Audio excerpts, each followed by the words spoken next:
नमस्कार, आप देख रहे हैं इंडिया टीवी में हूं पिनाज त्यागी। अमेरिकी राष्ट्रपति डोनाल्ड ट्रंप ने मिडिल ईस्ट में 3500 अमेरिकी मरीन्स को उतार दिया, जिसके बाद से अब ईरान के साथ जमीनी युद्ध की आशंका बढ़ गई है। अगले 24 घंटे ईरान के लिए बेहद भारी पड़ने वाले हैं। अमेरिका ईरान पर बहुत बड़ा हमला कर सकता है। थोड़ी देर पहले ईरान ने ट्रंप को चेतावनी दी थी, अमेरिकी सैनिक पैराशूट से आएंगे तो ताबूत में जाएंगे। ट्रंप का दावा 3 दिन में युद्ध खत्म करने का था, लेकिन आज 30 दिन बाद अगले 300 दिन का भी कोई ठोस प्लान ट्रंप के पास नहीं है। दूसरी तरफ ईरान अमेरिकी बेस को बार बार टारगेट कर रहा है। दुबई, कतर, बहरीन, सऊदी अरब पर जोरदार हमले बोल रहा है। ट्रंप के लिए ईरान एक ऐसा हेडेक बन गया है जिसकी हर दवा के लिए डॉक्टर मना कर रहे हैं। इस हेडेक की हर टैबलेट के जानलेवा साइड इफेक्ट हैं। और तो और ट्रंप के लिए सरदर्द सिर्फ ईरान नहीं, और भी बहुत सी आफतें हैं। कौन कौन सी, ये रिपोर्ट देखिए।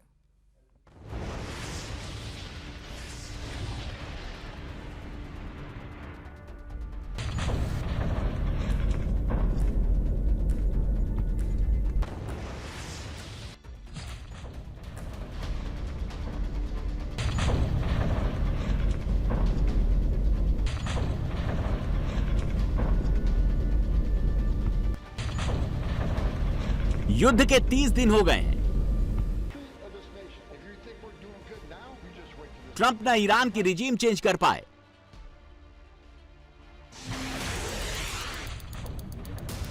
न ईरान पर ट्रंप कब्जा कर पाए।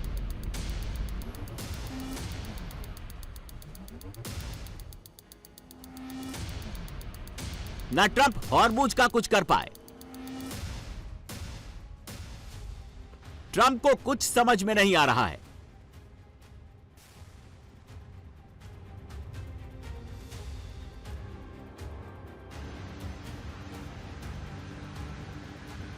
ईरान पलटकर बहुत मार रहा है। सच्चाई तो यह है कि ट्रंप के लिए ईरान बहुत बड़ा हेडेक बन गया है।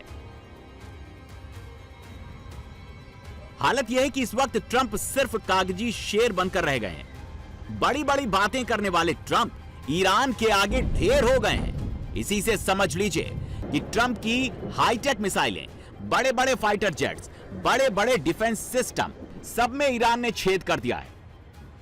सैकड़ों मिसाइलें मारकर, ईरान की पूरी नेवी को डुबोकर, ईरान की एयरफोर्स को तबाह करके भी ट्रंप कुछ भी हासिल नहीं कर पा रहे हैं।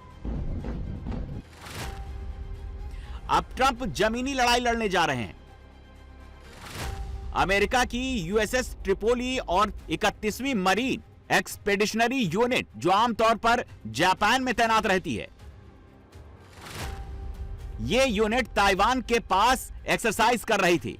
यूएसएस ट्रिपोली पर सवार करीब 3500 मरीन और सेलर्स को अब मिडिल ईस्ट की ओर भेज दिया गया है। लेकिन सबसे बड़ा सवाल तो यह है, क्या ट्रंप के 3500 मरीन हॉर्मुज को ईरान से फ्री करा पाएंगे? अगर कब्जा कर भी लेते हैं तो युद्ध में आगे क्या होगा? क्या ट्रंप की आर्मी ईरान के खार्ग केशम पर कब्जा कर पाएगी? अगर कब्जा कर लेती है तो ईरान का जवाब क्या होगा?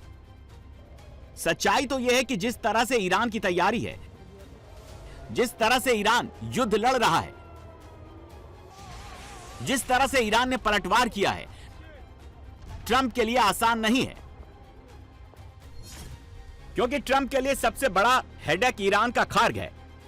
पारस की खाड़ी में खार्ग ईरान का एक छोटा सा आइलैंड है जो लगभग 5 मील लंबा, ईरान के तट से 24 किलोमीटर दूर है। यहां पर लगभग 90% तेल निर्यात होता है। खार्ग के पास समंदर गहरा है, इसीलिए ज्यादातर बड़े टैंकरों की लोडिंग यहीं पर होती है। ट्रंप का टारगेट नंबर 1 खार्ग है, क्योंकि ट्रंप को लगता है कि खार्ग पर कब्जा मतलब ईरान के इकोनॉमी को एक ही चोट में तबाह कर देना। अगर यह कामयाब हो जाता है, ईरान के भीतर जाने से पहले ही ईरान दबाव में आ जाएगा। क्लियर टारगेट का बड़ा इंपैक्ट दिखेगा। खार्ग पर छोटा सा धक्का भी मार्केट और रेवेन्यू को हिला देगा। लेकिन अगर यह नहीं हुआ, अमेरिका खार्ग पर कब्जा नहीं कर पाया, तो अमेरिका के लिए खार्ग सबसे बड़ा हेडेक भी बन सकता है। ट्रंप जितना सोच रहे हैं, ईरान की तैयारी देखकर यह आसान नहीं लगता।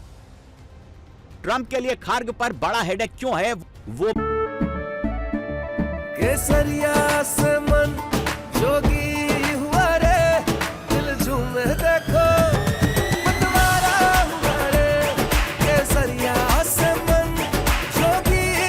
हर पल मनाओ केसरी त्योहार। विमल, बोलो जुबान केसरी। भी जान लीजिए, अमेरिकी मरीन को स्ट्रेट ऑफ हॉर्मुज से गुजरना होगा। 500 किलोमीटर ईरान के तट के साथ चलना पड़ेगा, जहां से वो ईरानी मिसाइल, ड्रोन और तोपखाने की रेंज में होंगे। हॉर्मुज में ईरान की बारूदी सुरंगें अमेरिका के लिए बड़ा खतरा है।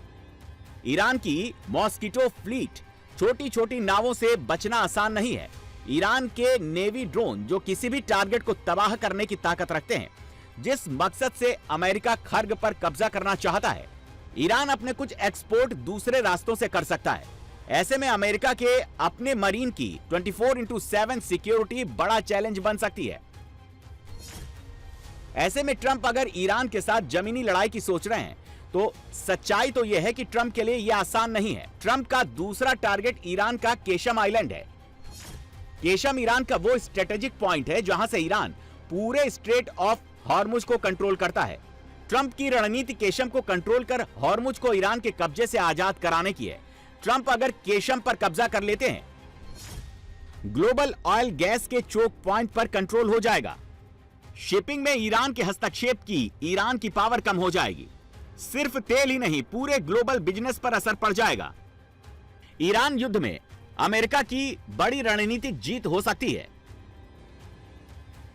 लेकिन अगर अमेरिकी रणनीति फेल हो गई, ईरान ने अमेरिका को टफ फाइट दी, तो केशम और हॉर्मुज पर कब्जे का प्लान अमेरिका के लिए दूसरा सबसे बड़ा हेडेक साबित हो सकता है। ट्रंप के लिए यह कितनी बड़ी चुनौती है। ईरान ने केशम और हॉर्मुज के पास अपनी पूरी ताकत लगा रखी है। केशम के पास भारी किलेबंदी है, ईरान के मेनलैंड से बेहद करीब है। 1491 वर्ग किलोमीटर का केशम ईरान का सबसे बड़ा आइलैंड है। बड़ा होने की वजह से इस पर जल्दी कब्जा कर पाना मुश्किल टास्क है। अमेरिका को केशम पर कब्जा करने के लिए कई छोटे छोटे आइलैंड्स पर एक साथ एक्शन की जरूरत होगी, जो अमेरिका के लिए आसान नहीं है। अगर अमेरिका ऐसा करता है तो केशम एक बहुत बड़े युद्ध की वजह बन सकता है, क्योंकि ईरान झुकने के मूड में नहीं है और हॉर्मुज के नाम पर ईरान कुछ भी कर गुजरने के लिए तैयार है, क्योंकि उसे भी पता है कि अगर केशम हाथ से गया तो हॉर्मुज से कंट्रोल चला जाएगा। और ऐसी कोई परिस्थिति बनती है तो यकीनन युद्ध बहुत ही विध्वंसक हो जाएगा। ट्रंप बहुत बोल रहे हैं, लेकिन हकीकत यही है, ईरान को घुटने पर झुकाना ट्रंप के लिए आसान नहीं है, क्योंकि चुनौती ट्रंप के सामने और भी कई हैं, जिसमें ईरान के छोटे छोटे आइलैंड अमेरिकी फौज के लिए सबसे ज्यादा घातक हैं। अबू मूसा जैसे द्वीप पर ईरान ने अपने रडार मिसाइल और नेवी ऑब्जर्वेशन के सिस्टम लगा रखे हैं। इसीलिए अमेरिका ग्राउंड अटैक करके ईरान की इस ताकत को कमजोर करना चाहता है।